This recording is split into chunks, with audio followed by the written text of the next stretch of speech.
Nah, itulah kemudian tokoh Syekh Datuk Abdul Jalil ini mengusahakan bagaimana wilayah Jawa bisa dihuni umat Islam. Beliau pertama-tama membangun desa namanya Lemah Abang di Cirebon. Tidak satu desa, tapi banyak desa ya, di berbagai tempat, dari wilayah Banten di barat sampai wilayah timur di wilayah Belambangan, Banyuwangi. Itu ada desa Lemah Abang, Lemah Abang, Lemah Abang. Di desa Lemah Abang itulah Syekh Datuk Abdul Jalil memberikan pernyataan bahwa penduduk desa Lemah Abang itu bukan kawulo, ya, tetapi masyarakat. Ya. Kenapa masyarakat? Diambil dari bahasa Arab musyarakah, orang sederajat yang bekerja sama, ya, tinggal di wilayah itu. Apa bedanya kawulo dengan masyarakat? Masyarakat punya sesuatu yang tidak dimiliki kawulo. Ya. Kawulo itu tidak punya apa-apa, semua milik Gusti, milik keraton. Masyarakat tidak, ya, mempunyai dua hal, punya hak dan milik. Ya. Agama itu hak, nggak boleh diganggu. Ya. Anak istri itu hak, ya, yang nggak boleh diambil orang sembarang secara sembarangan. Rumah itu milik kita, hak kita, ya, jangan diganggu. Ini yang membedakan antara orang Lemah Abang dengan penduduk desa yang lain. Itulah pertama kali perubahan. Untuk membedakan orang-orang Lemah Abang dengan penduduk desa lain, antara masyarakat dengan kawulo, itu Syekh Datuk Abdul Jalil mengajarkan. Ya, kalau kawulo itu menggunakan kata ganti diri kulo atau kawulo, artinya Buddha. Kalau masyarakat di desa Lemah Abang itu menyebut diri dengan sebutan ingsun. Zaman itu orang yang punya hak untuk mengatakan diri ingsun itu hanya raja. Di luar itu tidak ada. Ya. Itu sebabnya ketika desa Lemah Abang ini mulai banyak berkembang, pihak keraton marah. Ya. Kenapa? Orang desa ngomong ingsun itu, ya, itu merusak tatanan. Ya. Disitulah mulai terjadi. Ya. Kalau anaknya orang desa biasa diambil untuk wadal, untuk tumbal, mereka diam saja. Tapi ketika orang Lemah Abang anaknya akan diambil, mereka kerjasama bareng. Ayo dilawan. Kenapa? Anak itu hak kita, milik kita. Dirampas untuk dibumi dari wadal. Disitulah terjadi perlawanan. Ya, perubahan-perubahan ini yang terjadi. Nah, ini kaitannya apa dengan tahlil? Nah, tahlil pertama ya, itu dilakukan penduduk desa Lemah Abang. Jadi waktu itu gak ada orang di desa lain tahlilan, belum mengenal. Karena Islam belum berkembang. Tapi desa Lemah Abang pasti desa Muslim. Ya, sekalipun ada orang agama lain juga, tapi umumnya desa Muslim. Karena menggunakan istilah masyarakat. Diambil dari bahasa Arab musyarakah. Desa Lemah Abang inilah pertama kali tahlilan. Dan kita lacak. Kenapa? Ya, Syekh Datuk Abdul Jalil ini mengajarkan rangkaian doa yang belakangan kita kenal dengan tahlilan. Rupanya beliau menemukan, ya, riwayat hadis yang ditulis Imam Ibnu Katsir di dalam kitab Bidayah wan Nihayah. Beliau mensyarahi hadis Imam Bukhari, Imam Muslim. Nah, di dalam kitab Al-Bidayah wan Nihayah ternyata ada disebutkan dunia ini ketika dicipta, penghuni awal itu ada bangsa yang disebut Al-Hin dan Al-Bin. Bangsa Hin dan bangsa Bin. Itu jauh sebelum ada Nabi Adam. Ya. Bangsa ini masih sangat lemah. Ya. Lalu didatangkanlah para jin untuk menjadi penghuni bumi. Ya. Itu nanti ada penjelasannya, uraiannya. Ya. Nah, para jin, ya, ini dengan bangsa Hin dan Bin ini selalu terlibat perang, pertumpahan darah dan seterusnya. Lalu diceritakan 1000 tahun sebelum Adam diturunkan, ya, Allah mengirim malaikat Ajajil, ya, beserta para malaikat, kemudian mengusir bangsa jin dari bumi.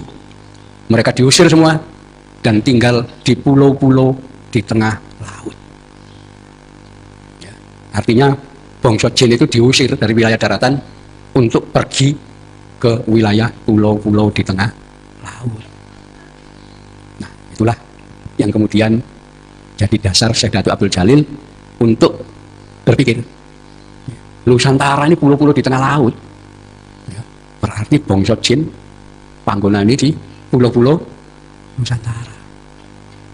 Itu pandangan Syekh Datuk Abdul Jalil. Dan beliau mendapati kenyataan, ya, bagaimana di wilayah Nusantara ini sering terjadi hal yang aneh. Ya. Wong kesurupan itu masal, 50 orang kesurupan bareng. Ya. 100 orang kesurupan bareng. Macam-macam. Bahkan ada yang namanya amuk. Ya. Wong ngamuk tanpa sebab. Ngamuk bunuh orang.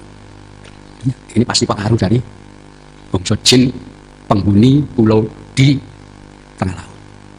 Ya. Jadi Indonesia itu aneh akhirnya. Ya. Wilayah yang aneh. Kenapa? Dan menurut riwayat itu, pulau ini dihuni bangsa jin sebelum manusia. Ya. Nah, itu sebabnya kenapa mereka nggak suka dengan orang Islam. Ya. Disitulah Syekh Datuk Abdul Jalil ini kemudian menyusun rangkaian doa yang harus dibaca oleh semua umat Islam yang tinggal di wilayah Nusantara. Doa-doa yang dipilih, ya doa yang untuk menghindari pengaruh jahat setan dan jin. Ya. Disitulah kita temukan rangkaian pertama, ya ditulis sak dalile. Mulai baca surat Al-Ikhlas, Al-Falaq, kemudian An-Nas. Surat pertama Al-Baqarah, ayat kursi, itu semua untuk menghindari pengaruh setan dan bangsa jin. Ada dalilnya itu, gak ngawur. Itulah kenapa dibacakan rangkaian itu yang sampai sekarang kita kenal dengan tahlil. Ya. Itu nanti silakan dicari satu persatu rangkaian tahlil itu. Dalilnya apa? Ya. Nah, itulah pertama kali desa Lemah Abang itu dulu dikenal desa yang tidak pernah kisruh. Ya. Desa lain itu dulu sering kisruh, tawuran antar desa. Ya. Itu sering terjadi, pembunuhan dan seterusnya. Tapi desa yang dibacakan tahlil itu paling aman, paling tenang, tidak pernah mengalami gangguan apapun. Ya, jadi ini awal-awal desa Lemah Abang sebagai tempat orang mengamalkan amalia tahlil. Ya. Nah ini, tapi jadi masalah. Ya. Kenapa? Itu tadi, bukan kawulo, tapi jadi masyarakat. Orang Jawa yang tinggal di wilayah Lemah Abang menggunakan kata ganti diri iksun. Bukan lagi kulo atau kawulo. Orang Sunda, ya, di Bairang Banten sama, harus menggunakan kata ganti diri ingsun, bukan abdi. Ya, murid-murid Syekh Datuk Abdul Jalil yang ada di Sumatera itu tidak diperbolehkan menggunakan kata ganti diri saya atau sahaya, artinya budak. Ya, menggunakan kata ganti diri awak atau aku. Itu perubahan besar waktu itu. Inilah yang kemudian membuat orang-orang dari keraton marah, karena masyarakat menganggap dirinya sederajat dengan para gusti. Ya, itulah nanti Syekh Datuk Abdul Jalil ini ajarannya dikenal manunggaling kawulo gusti. Ya, sebetulnya itu perubahan sosial. Jadi kalau ajaran torekot atau tasawuf manunggaling kawulo gusti, Sunan Giri sama, Sunan Kalijogo sama, Sunan Bonang juga sama. Ya. Tetapi karena Syekh Datuk Abdul Jalil menerapkan ini untuk kehidupan masyarakat, pemerintah isi ngamuk. Ya. Ini mengganggu stabilitas. Syekh Datuk Abdul Jalil dianggap provokator. Tapi itulah, ya, perubahan masyarakat Indonesia baru zaman itu. Kalau tidak ada Syekh Datuk Abdul Jalil, gak kenal istilah masyarakat orang kita. Tetap jadi kawulo. Ya. Tidak mengenal hak dan milik seperti kita saat ini. Ya. Kita ambil contoh. Ketika pemerintah Belanda tahun 1870 melakukan penetapan undang-undang agraria, ya, masalah pertanahan. Ternyata pemerintah Belanda menemukan wilayah Forsten London, yaitu Keraton Jogja dan Surakarta.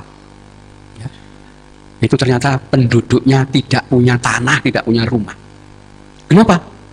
Di Jogja dan Surakarta, penduduk sana namanya kawulo, kulo, kawulo. Jadi nggak ada yang punya rumah, itu nggak ada, semua milik keraton. Ya, itu ada di dalam catatan Belanda. Ini wilayah paling dalam, padahal kerajaan Islam, ternyata aturannya masih aturan lama. Sementara masyarakat di Pantura sudah punya hak milik rumah yang bisa diwariskan turun-temurun. Di Jogja dan Yogyakarta belum. Baru nanti tahun 1916 ada ordonansi pembagian tanah ya, dari kerajaan kepada penduduk. Ya, itu pun bukan hak milik, ya, hak guna bangunan. Jadi revolusi dulu itu dimulai di Lemah Abang. Ya. Itulah kemudian dari pihak keraton muncul pelarangan terhadap ajaran Syekh Datuk Abdul Jalil. Karena Syekh Datuk Abdul Jalil ini yang merintis berdirinya desa-desa Lemah Abang, maka beliau juga dikenal dengan nama Syekh Lemah Abang. Ya. Dan ketika Sultan Trenggono menjadi Sultan Demak, ya, beliau marah sekali dengan Syekh Lemah Abang ini. Kenapa? Beliau mengajarkan penduduk Lemah Abang tidak boleh membayar pajak. Islam tidak pernah mengajarkan pembayaran pajak. Ya, nah ini kita bisa lihat nanti. Kenapa? Karena zaman dulu ada satu cerita meriwayatkan ketika Syekh Datuk Abdul Jalil ya, itu lewat di alun-alun Keraton Demak. Beliau menyaksikan puluhan orang membabati suket, ya, membersihkan suket di alun-alun. Ya, panas-panas, kemudian beliau dekati. Ya, ditanya dari mana asalnya, dari penduduk daerah sekitar. Ya, dan ditanya, sampean bekerja ini dibayar berapa? Orang-orang menyatakan tidak dibayar. Ya. Kenapa? Ini namanya membayar pajak, namanya krik haji. Yaitu orang miskin yang tidak punya uang, tidak punya apa-apa, tidak bisa bayar pajak. Maka pajaknya harus dibayar dengan tenaga. Ya. Sebulan sekali datang membabati rumput. Ya. Atau pajak namanya kemit, menjaga rumahnya pejabat kerajaan tanpa dibayar. Nah disitulah Syekh Lemah Abang ini marah beliau. Ya ini orang sudah miskin, nggak punya apa-apa, masih ditarik pajak. Kalau nggak bisa bayar dengan uang, harus dengan tenaga. Nah, sehari babat suket, orang ini nggak bekerja, keluarganya di rumah makan apa? Itulah kemudian beliau membuat fatwa haram hukumnya bayar pajak yang syarat nomor orang miskin itu harus dibantu. Islam nggak ngajar pajak, Islam hanya ngajarkan zakat, infak, sedekah, hibah, wakaf, dan seterusnya. Pajak nggak ada. Itulah kemudian Sultan Trenggono menyatakan ajaran Syekh Lemah Abang dilarang di wilayah Demak. Ya. Di tempat lain juga sama. Kerajaan Pajajaran juga menyatakan melarang ajaran Syekh Lemah Abang. Dan penduduk desa Lemah Abang kemudian diberi cap wong abangan. Ini asal usulnya abangan. Jadi dulu masyarakat Islam pertama itu di Lemah Abang. Ya. Orang pertama yang tahlilan itu di Lemah Abang. Tapi karena stigma abangan itu jelek, ya, akhirnya berubah masyarakat itu. Ya. Sampai sekarang masih ada desa Lemah Abang masih ada. Ya. Dan kebiasaannya, tradisinya agak beda pandangannya dengan masyarakat sekitar. Ya. Karena dulu ceritanya begitu. Ya. Kemudian ada orang Amerika, Clifford Kitts, menggambarkan abangan itu agama animisme, dinamisme. Nek santri agama Islam, nek priayi Hindu, Buddha, ngawur ini. Ya. Jadi aslinya itu justru di Lemah Abang itu, wong-wong abangan itulah yang dulu perintis berdirinya Islam yang egaliter, yang merakyat dan seterusnya, itu di situ. Awalnya dulu kawulo. Sampai sekarang wilayah Jogja itu masih menyebut dirinya kawulo.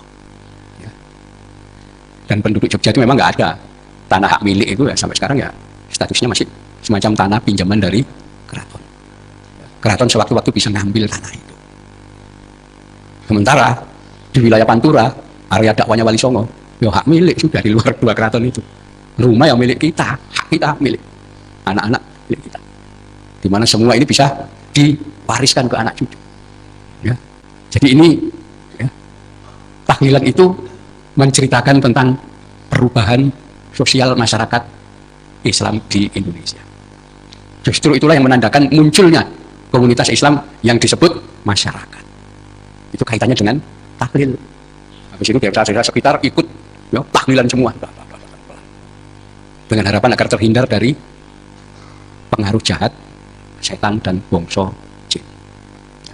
Nah, ini nanti kita akan kaitannya ada naskah yang berisi ajaran Sunan Kalijogo, judulnya Kidung Purwojati. Itu ada 48 pupuh. Pupuh pertama itu yang kita kenal dengan Ono Kidung Rumeksa ing Wengi, itu Sunan Kalijogo. Nah, di dalam naskah Kidung Purwojati, Sunan Kalijogo mencatat di tanah Jawa, mulai Blambangan sampai Banten, itu ternyata ada sekitar 197 kerajaan bangsa jin. Di naskah itu disebutkan tempat-tempat wilayah dan ratu jin sekalian, termasuk Blitar, Serengat, itu ada ratu jin dewi-dewi. Berarti kitab Bidaya wan Nihaya bener. Pulau di tengah laut ini tempat hunian bangsa jin yang diusir sebelum Nabi Adam datang. Dan usianya jin itu memang diriwayatkan ribuan tahun. Kalau manusia paling lama 100 tahun, jin itu bisa 5.000, 6.000 tahun umurnya. Nah itu artinya Sunan Kalijogo pun membuktikan bahwa di Jawa ini ada 197 kerajaan bangsa jin. Dan ini nanti kaitannya dengan sejarah penduduk yang tinggal di Jawa. Kenapa? Setiap kali terjadi perubahan, ada siklus, pasti ada pertumpahan darah. Kita bicara sejarah loh. Tidak ada perubahan yang tidak berhubungan dengan pertumpahan darah. Kita lihat aja, Mojopahit jatuh, itu ditandai dengan kronogram tahun Jawa yang disebut Sirno hilang kertaning bumi. Sirno itu hilang kertaning bumi. Kenapa? Raja Kertabumi hilang dari keraton. Kenapa? Terjadi kerusuhan besar, keraton dijara massa, dibakar, pejabat-pejabat dibunuh semua, sampai Prabu Kertabumi hilang. Itu nanti kita bisa baca di naskah Wararaton, catatan itu. Setelah itu muncul kerajaan Demak. Demak pun ketika Sultan Trenggono meninggal, pecah kerusuhan, pertumpahan darah. Cucunya Raden Patah, Aryo Penangsang dengan Ratu Kalinyamat, dan menantunya Sultan Trenggono, Sultan Adiwijoyo, perang, darah tumpah di mana-mana. Aryo Penangsang mati terbunuh. Bangkitlah Pajang. Pajang jatuh, perang, dan pindah ke Mataram. Ini cerita itu. Nanti Mataram runtuh juga, sama. Zaman Amangkurat pertama itu jatuh. Itu sebabnya kota gede sebagai pusat pemerintahan rata dengan tanah. Catat pembunuhan terjadi di mana-mana. Nanti diganti Mataram sampai zaman Pakubuwono. Terjadilah geger Pacinan. Keraton di Kartosuro roto dengan tanah, hancur. Penduduk dibunuh dan seterusnya. Sampai keraton pindah Surakarta. Perubahan ini terus terjadi sampai ketika Diponegoro mengangkat senjata karena pergantian Sultan Hamengkubuwono V. Perang 5 tahun. Ini terus sampai revolusi. Jepang datang, Londo pergi, itu ditandai peristiwa penggedoran dari Jakarta, Tangerang sampai Bekasi. Rumah penduduk dijarah, orang-orang Belanda dijarah, bunuh dan seterusnya. Sekitar 6.000 orang itu mati terbunuh. Setelah itu masa Jepang jatuh juga begitu. Terjadi penjarahan. Di Surabaya itu orang Jepang disembelih itu sampai diminum darahnya oleh bonek-bonek itu. Selalu ada peristiwa pertumpahan darah. Lalu berdirilah Republik Indonesia. Diperintah Presiden Soekarno. Begitu Presiden Soekarno jatuh, pertumpahan darah lagi. Nggak tahu orang komunis yang dibunuh itu berapa jumlahnya. Pertumpahan darah. Seterusnya. Sampai Orde Baru berdiri, Soeharto berdiri. Ketika terjadi pergantian, udah. Mulai rusuh di Situbondo, Tasikmalaya, di Lampung, di Banjar dan seterusnya. Pembakaran gereja-gereja itu sampai pecah 13 Mei 98. Berapa ribu orang mati. Terus begitu. Sampai diganti zaman Habibie ke Gus Dur. Pecah peristiwa Maluku, Banyuwangi. Guru-guru ngaji dibunuh, dituduh santet dan seterusnya. Selalu perubahan sih. Dan sepertinya sekarang akan ada terjadi pergantian kekuasaan juga. Kelihatannya itu bisa saja. Pecah pertumpahan darah lagi. Kenapa? Ya kita lihat peristiwa terulang ini. Nah, di sini saya dulu sempat berpesan kepada teman-teman ya dari anak-anak Ansor Resbumi, kalau terjadi sesuatu, silakan dibaca tahlil kubro. Tapi dengan niat, bukan ngirim doa ke orang yang sudah meninggal, tapi niat awal. Tahlil dibacakan untuk menghindari pengaruh jahat setan dan bangsa jin yang ada di pulau-pulau Nusantara. Ya. Dan misalnya teman-teman di Ternate itu pernah mempraktekkan itu. Ketika Gunung Gamalama itu sudah mau erupsi, teman-teman mengadakan tahlil di masjid-masjid dengan niat utama pembacaan tahlil itu untuk menghindari pengaruh jahat bangsa jin. Itu pelan-pelan gak jadi meletus gunung itu. Ya. Jadi ini nanti, jadi kalau satu ketika ya, kita tidak tahu apakah nanti pilpres sebelum atau sesudah itu akan terjadi kerusuhan, ya, kita kuatkan aja, ya, membuat acara-acara tahlilan massal, tapi dengan niat utama untuk menghindari pengaruh tidak baik, pengaruh negatif dari penghuni bumi lama ini, yaitu bangsa jin, yang keberadaan mereka sudah ditulis oleh Sunan Kalijogo. Ya, itu sebabnya kenapa ada tradisi tahlilan. Awalnya adalah di Desa Lemabang. Kenapa? Agar pulau ini bisa dihuni umat Islam. Itu sampai sekarang mayoritas umat Islam yang tinggal di Jawa, mayoritas adalah masyarakat yang masih menjalankan tradisi tahlilan. Ada kelompok-kelompok kecil itu, ya kecil aja, mereka nggak akan lebih besar. Ya, kenapa? Karena tidak mengetahui sejarahnya tanah Jawa, sejarahnya pulau-pulau di Nusantara. Mereka orang baru datang, menggawa pandangan-pandangan dari Timur Tengah, kemudian menolak tradisi yang diwariskan Wali Songo. Ya, gak gampang itu.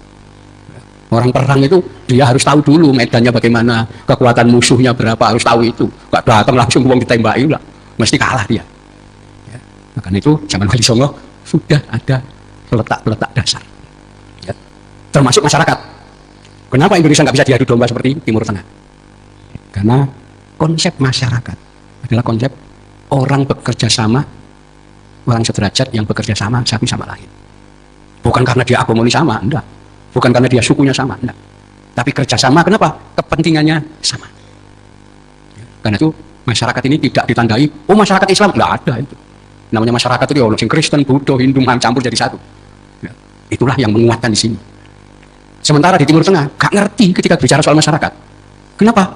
Akar daripada penduduk di Timur Tengah itu kabilah, suku, ya, suku-suku. Perang antar suku itu sering dan gampang disulut. Ya. Itu sebabnya di sana lewat adu domba antar kabilah pecah sudah. Timur Tengah sampai sekarang itu. Ya. Sementara kita berusaha bagaimanapun sulit. Kenapa? Loh, kita sudah lebih modern.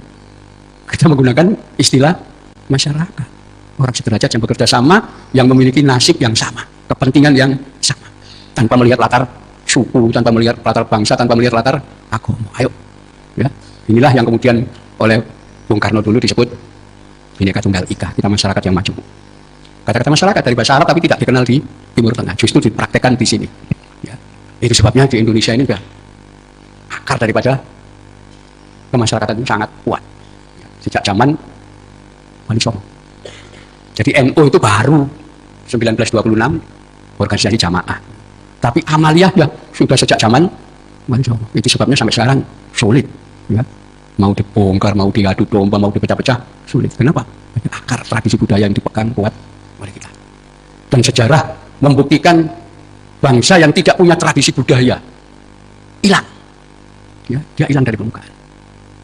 Contoh paling dasar, Spanyol itu dulu wilayah kekuasaan Islam. Ya. Abdurrahman Ad-Dakhil dari dinasti Umayyah datang ke sana mendirikan kerajaan di sana. Ya. Tetapi di Spanyol tidak pernah ada tradisi budaya Islam Spanyol. Ya, nggak ada di sana. Orang Islam ya cukup sholat, puasa, zakat, sodako, haji, umroh, ya cukup. Nggak ada tradisi lain. Begitu 700 tahun berkuasa di sana jatuh ya, oleh kekuasaan Spanyol di bawah Ratu Isabella, hilang, nggak ada jejaknya di sana. Ya, kecuali tinggal Istana Alhambra itu yang jadi gereja kemudian. Itu aja. Jejak tradisinya tidak ada. Di Spanyol seolah-olah tidak pernah ada kekuasaan Islam. Sementara Islam warisan Wali Songo di Indonesia, tradisi budayanya luar biasa. Ya, mulai tahlilan, selamatan dan seterusnya itu akar. dijajah Belanda itu 300 tahun lebih. Nggak berubah. Ketika kita merdeka, umat Islam masih 95%. Sekarang masih tinggal 85%. Ya, dan itu terus akan naik lagi jumlahnya. Nggak hilang, kenapa? Ada ciri budaya. Ya. Termasuk kampung Jawa di Bangkok, Thailand. Itu orang-orang Jawa tinggal di sana tahun 1790, sudah 200 tahun. Ya. Bekerja sebagai seniman yang menghias istana kerajaan. Karena mereka orang Jawa, tradisinya adalah selamatan. Ya. Selama hampir 200 tahun, mereka itu selamatan tok. Gak mengenal itu tradisi yang lain. Tapi agama mereka tetap Islam. Ya. Sampai sekarang. Ya. Tapi sekarang sudah mulai modern. Orang-orang di kampung itu sholat, sudah baca Quran, sudah dulu tinggal selamatan aja. Ya. Tapi belakangan mulai terjadi perubahan. Artinya tradisi itu mampu menjaga identitas keislaman. Ya. Nanti di Amerika sama. Ada di Amerika Tengah itu negara namanya Suriname. Itu penduduknya juga selamatan. Ya. Kenapa? Tradisi Jawa. Kenapa? Mayoritas orang Jawa. Ya. Tetapi di Suriname itu aneh. Karena letaknya di Amerika Tengah, harusnya masjid itu menghadap ke timur. Tapi karena di Jawa, semua masjid menghadap ke barat, maka kiblatnya semua di barat. Ketika anak-anak muda di sana bikin masjid ke timur, itu gegeran dengan orang. Nggak bisa. Kenapa? Di Jawa itu masjid ngadep ngulon. Padahal di sana harusnya menghadap ke timur, ke arah kiblat. Ya, di sini. Jadi banyak tradisi-tradisi orang Jawa di Sri Lanka, di Afrika Selatan itu masih tetap selamatan. Ya, dan itu menjaga identitas keislaman mereka. Saya kira itu ya, yang biasa saya sampaikan. Jadi tahlil itu bukan bid'ah, bukan. Ya, tapi punya dasar-dasar hukum. Dan itu menjadi sejarah tumbuhnya masyarakat Islam pertama di Jawa dan kemudian berkembang di Sumatera dan tempat-tempat lain. Ya, kan itu selama masih ada tahlilan, insya Allah ya, tempat itu akan aman, tentram, damai. Mudah-mudahan kita dilindungi Allah Subhanahu wa Ta'ala untuk tetap memelihara tradisi luhur warisan ya, para leluhur kita yang baik ya, yang kita amalia jalankan ini.